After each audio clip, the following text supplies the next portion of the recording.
So Vikas, can you please tell us what are some of the challenges in implementing Six Sigma in an organization?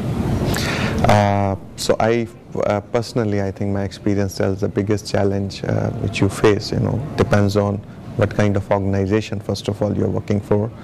It depends on which industry you're working for.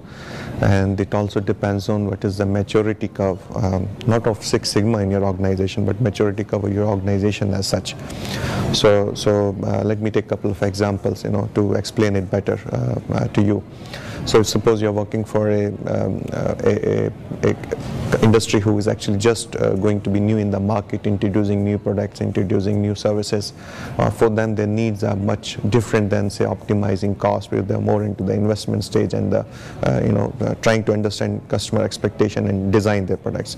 Versus an industry which is actually, say, on a declining stage, where they have actually almost reached their peak, and they are in a phase where they have to really get maximize their returns on their investment, and they want to really move on to a new product or service line. So in that industry, you're having a Six Sigma or lean function, that needs are going to be very different.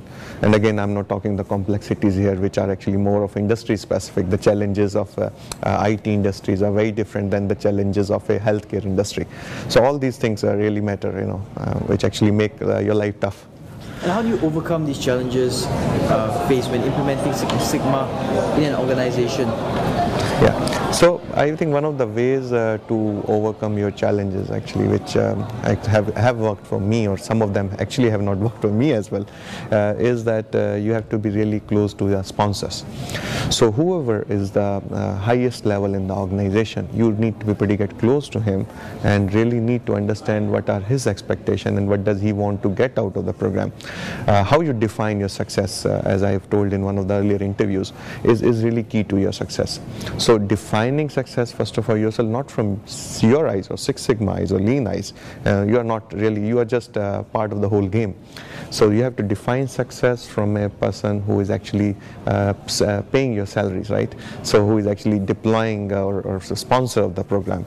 So once you get really close to many organizations, what I feel is start programs without not having an actual sponsors buy-in in there, or really not understanding what is lean or Six Sigma. I feel then the life gets tough. And what are some of the untapped opportunities in Six Sigma that have yet to be explored in Asia? So, as you know, I believe the Asian economies are booming as compared to, comparatively rest of the world. Think of, Vietnam, where I am not sure I have the right figures, but 75% to 90% of the population is like 25 years, and younger. So Philippines, another example. India, another example. Indonesia, I think, another example. So I feel the next boom or the buzz, I think the whole around Six Sigma, lean, and everything is going to be in this hub. And we are going to be like more delivery arms for the rest of the world, whether it is manufacturing, whether it is services, whether it is healthcare, pharmaceuticals, banking. So you will find the whole shift is happening to the Asia Pacific region in terms of we become the knowledge workers, knowledge industries, factories, manufacturing, and then I think and the marketing, the engineering, design, services, more where the customer touch is required face to face. I think they are going to be more in Europe and Americas. So that way, like China has already built the core competences in manufacturing, and cost was never an issue for China, I think. But now, as we get more competition around in the market, cost is going to become big focus as a competitive advantage. And once the cost become focus, I think, and the deliveries are going to be the core strength for countries in Asia, I believe the whole Six Sigma lean has to happen. And I think that there's no other way to really optimize and deploy, I think, this in these industries. And how do you see the industry evolving, and how do you see Six Sigma in the next 5 to 10 years? I feel whether we will have Six Sigma or not really doesn't matter, I think. What will be more important will be that the improving operation excellence, business excellence are going to be always need of a business. Methodologies will keep on coming and going, and Six Sigma, I think, is like that.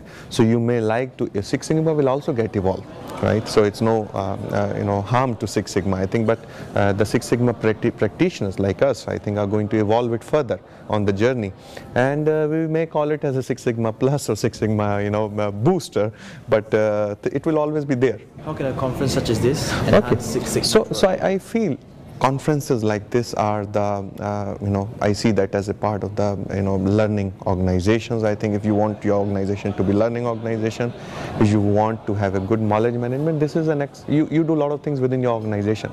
How you can help everyone learn from each other, how you help everyone transfer the knowledge. And if I have to go beyond my own organization, I think the only way I can get to is these conferences.